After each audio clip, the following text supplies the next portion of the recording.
Bore da a chroeso I Sesiwn Clwb Cylch. Dwi o Cylch Meithrin gyda Brynethel a dyma fy ffrind Dewin a dyma fy ffrind Dodi. Ydych chi'n barod I canu bore da ffrindiau? Barod? 1, 2, 3. Bore da ffrindiau, sut ydych chi? Bore da ffrindiau, sut ydych chi? Bore da ffrindiau, sut ydych chi?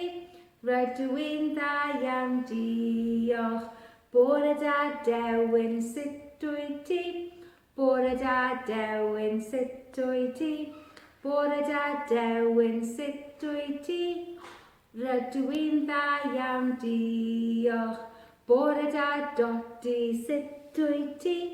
Bore da Dodi, sut wyt ti? Bore da Dodi, sut wyt ti? Rydw i'n dda iawn, diolch. Wel, bore da I chi gyd. Y sesiwn heddi yw edrych trwy'r ffenest. A tybed beth ych chi'n gweld wrth edrych trwy'r ffenest? A dyma wrth edrych trwy'r ffenest Cylch Meithrin Brynethel. A heddi ni wedi creu addurn robin goch. Neu siapau triongl sydd yn hongian trwy'r ffenest. Neu, efallai, chi moyn wneud enfys gyda llawer o lliwiau gwahanol. Heddi, ni'n mynd I wneud barcud I hongian yn y ffenest. A pa siapau sydd yn ar gyfer y barcud? Da iawn, siapau triongl. Yn ni sticio fe I fyny. Chael gweld trwy'r ffenest. A ni wedi defnyddio papur, lliwiau gwahanol. Papur sidan. Ydych chi'n barod I wneud barcud? Ni wedi torri siap barcud allan yn barod. Siap. Da iawn. Siap triongl. Sawl triongl sydd yn y barcud? 1, 2, 3, 4. Da iawn. Ni wedi torri allan siapau trionglau. Barod. Ac yma tipyn bach o glud. Rhoi glud ar y cefn. A gyda un darn, ni'n mynd I gludo fe ymlaen. So dyna un ffenest pink ar y barcud. Pa un nesaf? Glas neu gwyrdd? Mae Dewin, mae'n un gwyrdd. So ti'n mynd bach arall o glud. Ac yna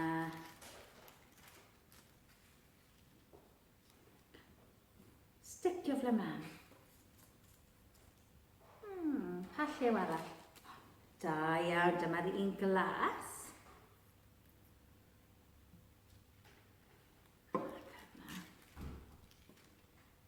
Gludo fe ymlaen.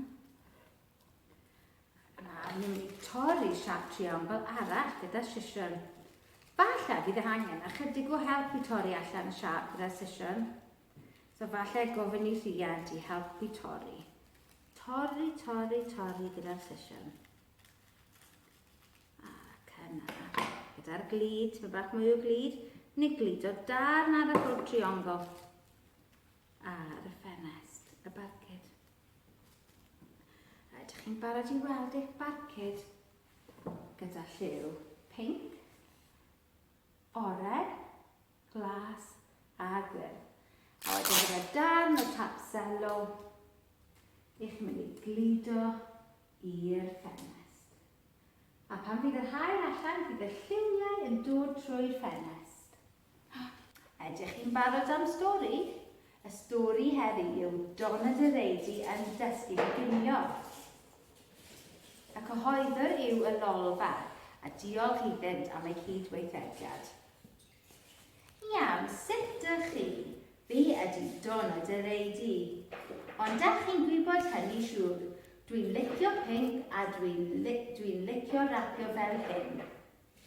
Fi ydy Dona Direidi. Be wneud I? Os da chi ddim yn licio fi, mae rhywbeth mawr yn bod efo chi. Ie. Dwi wrth fy modd yn rapio, a dwi bron am marw eisiau recordio CD newydd.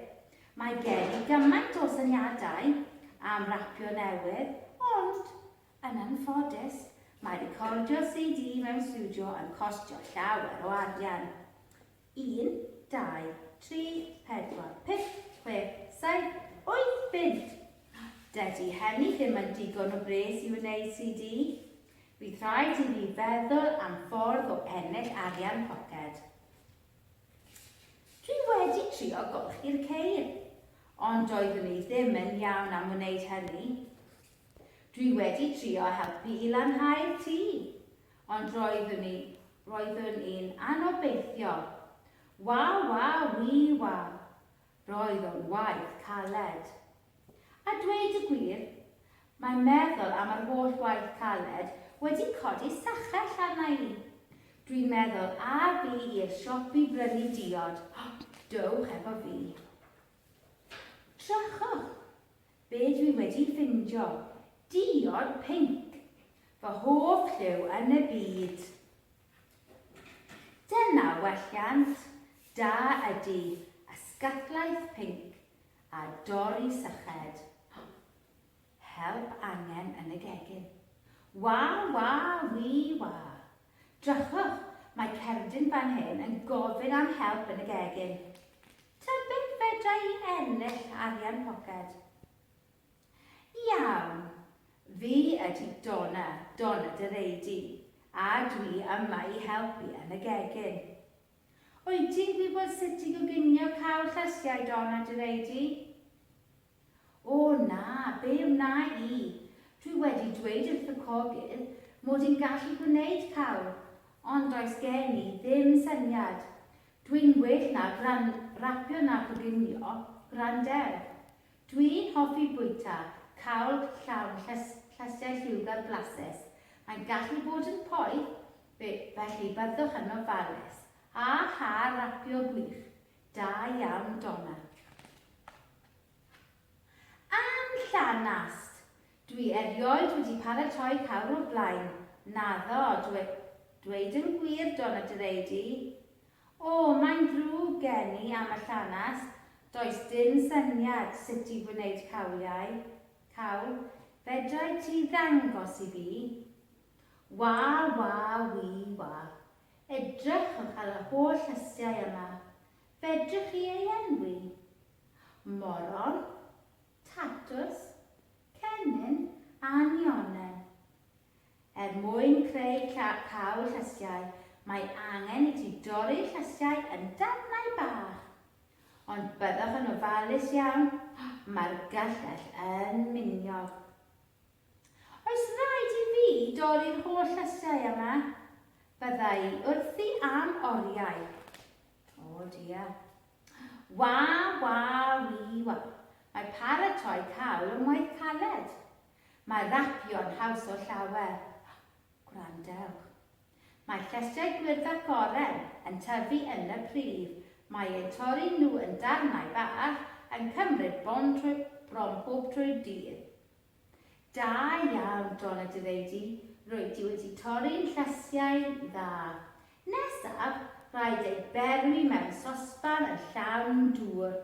O gwych.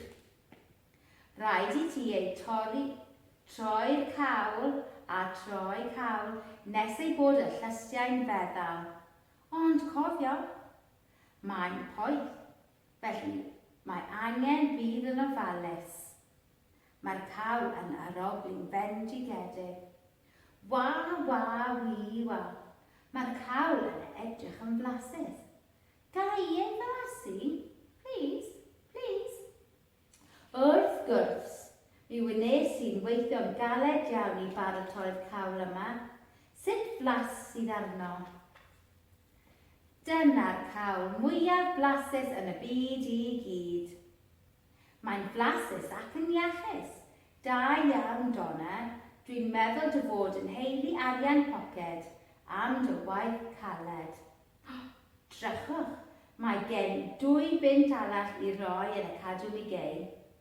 Roedd yn waith caled paratoi y cawl a mi wnes i fwynhau pob munud.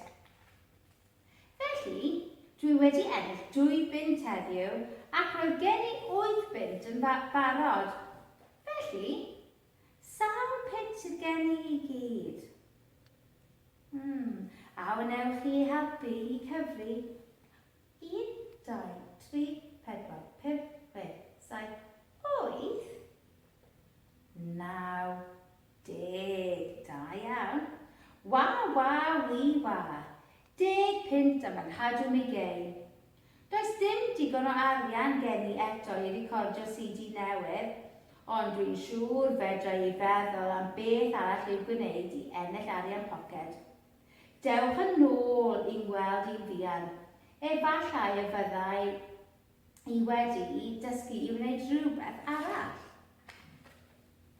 Dwi'n hoffi dysgu pethau newydd, mae'n hwyl a sbri. Dwi wedi dysgu sut mae gwneud cawl llesiau, wir i chi. Moron oren, nionyn a llond fy llaw o genyn, tatws dŵr a phupur du a chydig bach o fenyn. Yna yn ei coginio mewn sosban llawn o ddŵr ac ar ôl iddynt feddalu, rhaid ei flasu mae'n siŵr. Dyna gael mor flasus sy'n llawn o llesiau iach. Beth am i chi ei drio? Mae Dewin a Dodi wedi creu cawl gyda'r llesiau sydd wedi tyfu yn y cylch Meithrin. Ond nawr, ydych chi'n barod i canu can lliwiau'r enfys? Ydych chi wedi gweld enfys tu allan? Barod? 1, 2, 3. Coch a melyn a violet a glas, porffor a oren a gwyrdd. Dyna lliwiau enfys, lliwiau enfys, lliwiau enfys hardd. Ydych chi'n modd canu fe unwaith eto? Barod? Coch a melyn a violet a glas, porffor a oren a gwyrdd. Dyma lliwiau enfys, lliwiau enfys, lliwiau enfys hardd. Ti wedi mwynhau Dewin a Dodi? Mae Dewin moyn weld beth sydd yn yr het. Ydych chi'n barod i canu? Beth sydd yn yr het, beth sydd yn yr het, hei ho, heidi ho, beth sydd yn yr het. Gawn ni weld beth sydd yn yr het. Sut dywydd ydy hi heddiw, sut mae'r tywydd? Ydy hi'n bwrw glaw? Ydy hi'n heulog? Neu falle mae hi dechrau bwrw eira. Ydych chi'n barod i canu? Barod? Sut dywydd ydy hi heddiw? Sut dywydd ydy hi? Ydy hi'n braf? Ydy hi'n bwrw glaw? Sut dywydd ydy hi? Sut dywydd ydy hi heddiw? Sut dywydd ydy hi? Ydy hi'n oer? Ydy hi'n wyntog iawn? Sut dywydd ydy hi? Sut mae'r tywydd gyda chi heddi? Wrth edrych trwy'r ffenest, gyda ni heddi, mae'n bwrw glaw. Mae'n bwrw glaw heddi, so felly, os ydyn ni'n mynd allan, bydd rhaid cael ymbarel a gwisgo scot a'i sgidiau glaw. Wel, gobeithio chi wedi mwynhau heddi. Mae Dewin, Dodi a fi wedi mwynhau eich cwmni yn fawr iawn. Ond, cyn i ni fynd, ydych chi'n moyn canu hwyl fawr ffrindiau? Barod, gaiwyd eich dwylo. 1, 2, 3. Hwyl fawr ffrindiau, hwyl fawr ffrindiau, hwyl fawr ffrindiau, mae'n amser dweud hwyl fawr. Tŵlalŵr a bantani, bantani, bantani, tŵlalŵr a bantani, mae'n amser dweud hwyl fawr. Hwyl fawr. Diolch am ymuno gyda ni heddi. Cofiwch dod nôl i weld y Clwb Cylch rhywbryd eto, ond am y tro, hwyl fawr!